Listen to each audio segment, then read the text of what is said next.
3 perspectives that will help you weather any storm.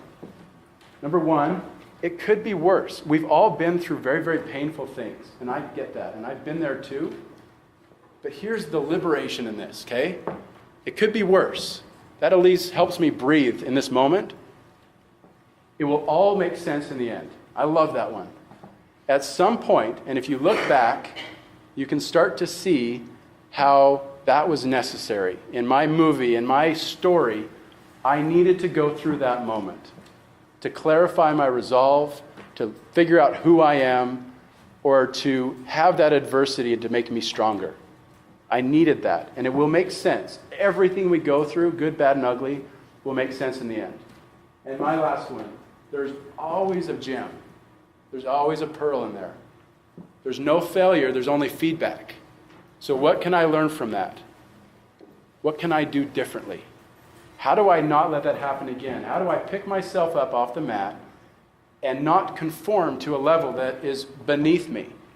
Because that's what happens to most people, is they have taken their failure, these adversities in their life, and they've created these cute little frames that they put them in. And it says that when this happens, it means that I suck, or I am not worthy, or I am not capable. And it fits so nicely in that frame that I'm just going to go put it there. And when I put it in that frame, it validates that frame. It gives that frame meaning. It says, that's true. You're right. You can't. You shouldn't. Why? Stop.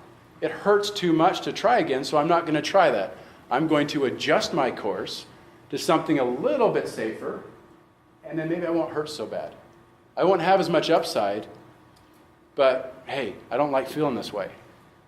But if you could reframe your failure, and that's one of the sections in the book that I talk about, is reframing your failure. Give it an entirely different meaning, because who decided what it meant in the first place? You did. Is it true? Does it have to be? Of course not. We decide what things mean. I could get punched in the face, and I could find a way to be grateful for that. Let's not try it right now, but we all know. Has anyone ever read the book Man's Search for Meaning? Talk about reframing failure. That guy was in a concentration camp, and one was in the worst conditions, on the brink of death, and still refused to be broken. He held on to whatever he could. So I'm telling you that it could be worse, but if we can look at our failures, we can look at the experiences that we've gone through in our lives, and we can figure out how to turn that to our advantage and use it, we'll be so strengthened by it. There's so many quotes and cliche phrases that I'm not going to go into about how we are strengthened by adversity.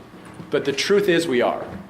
And the people that succeed, the people that have influence in their life, are tried too. They have pain too. They go through this too. But they just have figured out how to make it help them, not hurt them.